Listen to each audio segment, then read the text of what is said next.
नमस्कार, मैं हूं आकांक्षा पिवाल और आप देख रहे हैं राजीव टाइम्स। आइए रुक करते हैं इंदौर शहर की तमाम बड़ी खबरों की ओर। एशिया कप के लिए भारत पाकिस्तान के बीच 14 सितंबर को होने वाले मुकाबले को लेकर कांग्रेस की कार्यकारी अध्यक्ष विवेक खंडेलवाल ने आपत्ति ली थी। विवेक खंडेलवाल ने चेतावनी दी थी कि अगर भारत पाकिस्तान के बीच मुकाबला होगा तो आत्मदाह कर लेंगे। इस बीच उन्हें अपने व्हाट्सएप पर धमकी भरा मैसेज आया है। मैसेज में लिखा है, तेरा दिमाग तो सही है खंडेलवाल, आत्मदाह करेगा अब तू। जिनके सिंदूर उजड़े हैं उन औरतों की मांग भर पाकिस्तान के पीछे क्यों पड़ा है, उसके खिलाफ एक भी गलत शब्द बोला तो तेरे घुसकर तहलका मचा देंगे। व्हाट्सएप पर मिली इस धमकी को लेकर कांग्रेस नेता विवेक खंडेलवाल ने क्राइम ब्रांच में शिकायत दर्ज करवाई है कि भारत पाकिस्तान का मैच जो एशिया कप के माध्यम से 14 सितंबर को होने वाला है, उसके विरोध में हमने 14 सितंबर को आत्मदाह की घोषणा करी थी। 4 तारीख को हमने जब घोषणा करी तो रात को 10 बजे करीब मेरे पास एक व्हाट्सएप पर मैसेज आता है जिसमें वो लिखता है कि खंडेलवाल तेरा दिमाग खराब है, तू इस तरह के कार्य आत्मदाह क्यों करेगा और तू पाकिस्तान का नाम दोबारा मत लेना, अगर तू लेगा तो तेरे घर के अंदर मैं तेल का मचा दूंगा। तो उसके संबंध में आज हम यहाँ एडिशनल एसपी राजीव डंडोतिया जी के पास में शहर कांग्रेस के कार्यवाहक अध्यक्ष देवेंद्र सिंह यादव और गिरीश जोशी के साथ में आए हैं और हम शिकायत करने आए हैं कि कौन नंबर है और कौन ऐसा आदमी है जो भारत में रहकर पाकिस्तान का समर्थन कर रहा है। उसकी जाँच पुलिस करे और उस पर कड़ी से कड़ी कार्रवाई करे। ये नंबर कहाँ का है आप? ये देखिए, नंबर तो मुझे भारत का ही लग रहा है और ट्रू कॉलर पर सर्च करने पर इसमें सिर्फ आरवी नाम आ रहा है और उसका फोटो आ रहा है। कितनी तारीख को धमकी मिली? ये 4 तारीख को धमकी मिली और 5 तारीख को भी लगी। 4 तारीख को रात को 10:30 बजे और 5 तारीख को सुबह 12:30 बजे। काय पे मिली आपको? व्हाट्सएप पे नंबर पर, मेरे व्हाट्सएप नंबर पर मिली। आपने रिप्लाई में क्या कहा उनको? नहीं, मैंने कुछ भी नहीं कहा उनको, क्योंकि मुझे मालूम है कि कीचड़ के अंदर पत्थर फेंकने से अपने भी कीचड़ उतरता है। तो मैंने बोला ऐसे पाकिस्तानी से बात करने से मतलब क्या, वो बात उससे पुलिस करेगी। ये इनके द्वारा एक एप्लीकेशन दी गई है, उसमें सीनियर ऑफिसर्स के लिए भेजा गया एप्लीकेशन को और उसमें ये बताया गया है कि एक अननोन नंबर से कॉल आया है कि पाकिस्तान के बारे में कुछ नहीं बोलना है। तो इस पर फिलहाल आवेदन ले लिया गया है और उस पर जाँच की जा रही है। जाँच पे आयु तथ्यों के आधार पर कार्रवाई की जाएगी। किस तरीके का आवेदन में उल्लेख है? ये आवेदन उनके द्वारा दिया गया भारत पाकिस्तान मैच को लेकर। उनके द्वारा चूँकि इस तरह की बात पहले से कही गई थी कि उनके द्वारा आत्मदाह किया जाएगा भारत पाकिस्तान मैच को लेकर, तो उस बात को लेकर के ये मैसेज आए हैं। फिलहाल इसमें जांच की जा रही है। जांच के आधार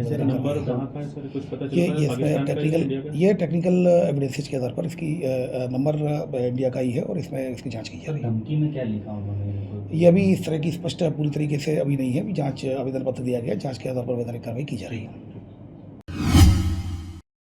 लव जिहाद में फंडिंग के आरोपी पार्षद अनवर कादरी को जिला कोर्ट ने फरार घोषित किया है। इसे लेकर कोर्ट ने नोटिफिकेशन भी जारी किया है जिसमें कहा गया है कि 1 महीने में पेश नहीं हुआ तो संपत्ति कुर्क की जाएगी। हम आपको बता दें कि बाणगंगा थाने में करीब 1.5 महीने पहले पार्षद कादरी उर्फ डकैत पर केस दर्ज हुआ था। उस पर लव जिहाद के आरोपियों को फंडिंग करने का मामला दर्ज है, पर अभी तक आरोपी कादरी पुलिस गिरफ्त से नहीं आया है। पुलिस की अलग अलग टीमें लगातार दबिश दे रही है। क्या अपडेट है? ये इसमें माननीय न्यायालय के से अनवर कादरी वाले मामले में इसमें उसको फरार घोषित करा लिया गया है और 1 महीने बाद 1 महीने का उसको समय मिला है माननीय न्यायालय के द्वारा। और 1 महीने में अगर वो सरेंडर नहीं करता है तो ऐसी स्थिति में संपत्ति कुर्की की कार्रवाई की जाएगी और उसके लिए लगातार प्रयास किया जा रहा है उसकी गिरफ्तारी के लिए।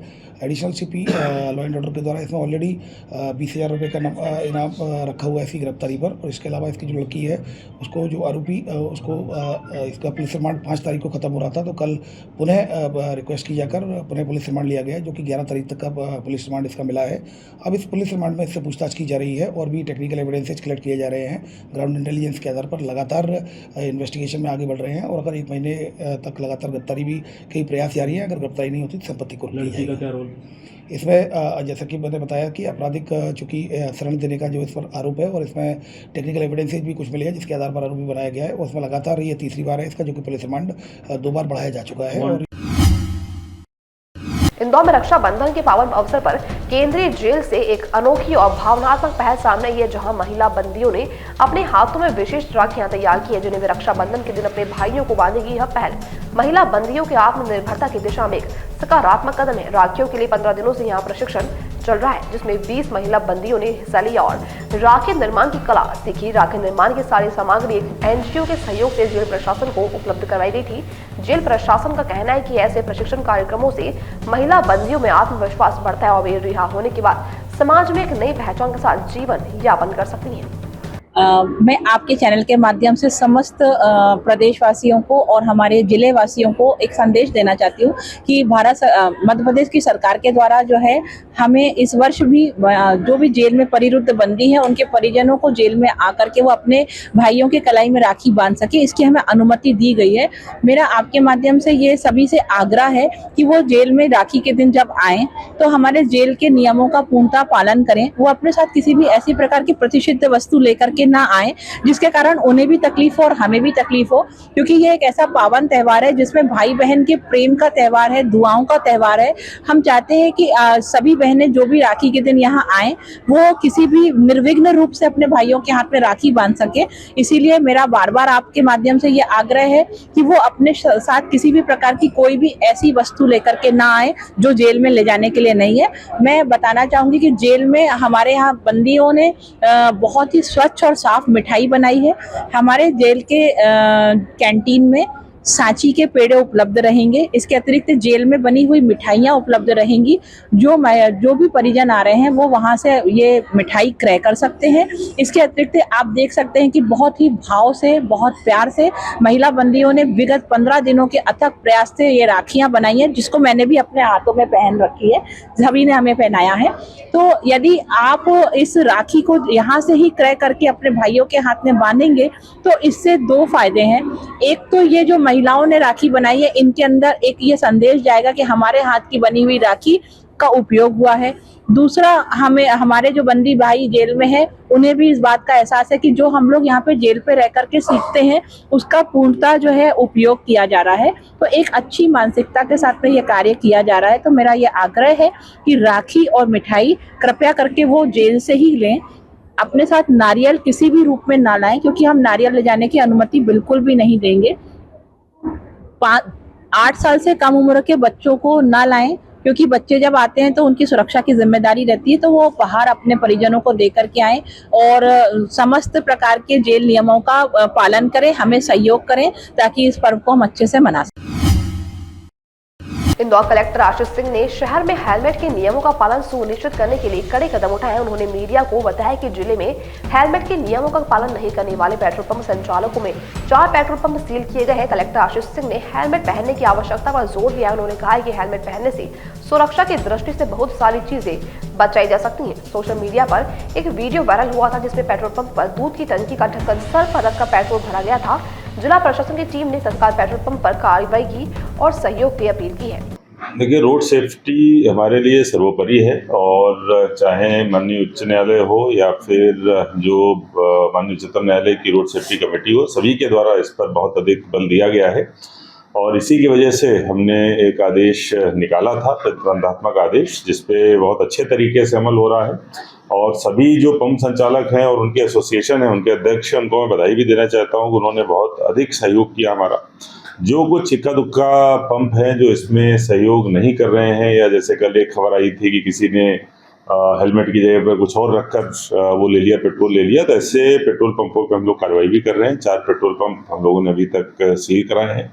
आगे भी अगर कोई इस तरीके की स्थिति बनती है तो हमारे द्वारा कड़ी कार्रवाई की जाएगी। आपके माध्यम से मैं सबसे अपील करना चाहूँगा कि हेलमेट पहनना बहुत आवश्यक है सड़क सुरक्षा की दृष्टि से, और कई सारी जानें बच सकती हैं अगर सभी लोग हेलमेट लगाना शुरू कर दें। और जितने भी नियम कानून और अदालत के आदेश हैं वो सब इस चीज़ को कंपलसरी करते हैं, इसीलिए ये चीज़ हमारी आगे जारी रहेगी। सर, कुछ सोशल मीडिया इन्फ्लुएंसर न्यूसेंस फैलाने का भी काम कर रहे हैं वीडियो। एक सोशल मीडिया इन्फ्लुएंसर ने जैसा एक रील डाली थी, उनको फिर हम लोगों ने बुलाया भी था थाने में, उनके द्वारा माफ़ी भी मांगी गई और उस माफ़ी को सार्वजनिक तरीके से रील बनाकर डाला भी गया। अगर भविष्य में भी इस तरीके से कोई हरकत करेगा तो हम लोग जो भी कानूनी विकल्प हैं उन पर विचार कर रहे हैं।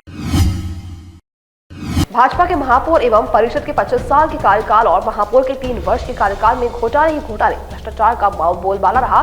यह आरोप इंदौर शहर कांग्रेस कमेटी के कार्यवाहक अध्यक्ष देवेंद्र सिंह यादव ने लगाया। यादव के नेतृत्व में गांधी भवन कांग्रेस कार्यालय के नीचे यशवंत रोड पर इंदौर शहर कांग्रेस कमेटी द्वारा अनूठा प्रदर्शन किया गया। इस दौरान शहर कांग्रेस कमेटी ने महापौर एवं भाजपा नगर परिषद के 25 साल के कार्यकाल की नाकामियों का भी बखान किया। यादव ने कहा, आम आदमी पार्टी टैक्स पर टैक्स लादे जा रही है। आम जनता शहर भर में जहां जहां देखो वहां गड्ढे हो रहे हैं, जहां देखो वहां उन्होंने कहा भाजपा ने अपने सभी वार्डों में उपलब्धियों का जश्न मनाया, जबकि उन्हें नाकामियों का जश्न मनाना चाहिए। यादव ने कांग्रेस पार्षदों को वार्डों में भेदभाव का भी आरोप लगाया है।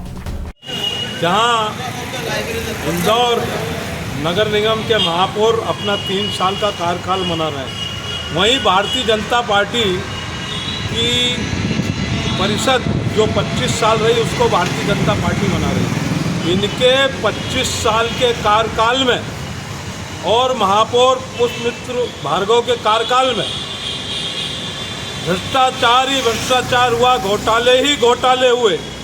150 करोड़ का फर्जी बिल घोटाला हुआ, विद्युत घोटाला हुआ, ड्रेनेज घोटाला हुआ, सड़कों के बनाई में घोटाला हुआ।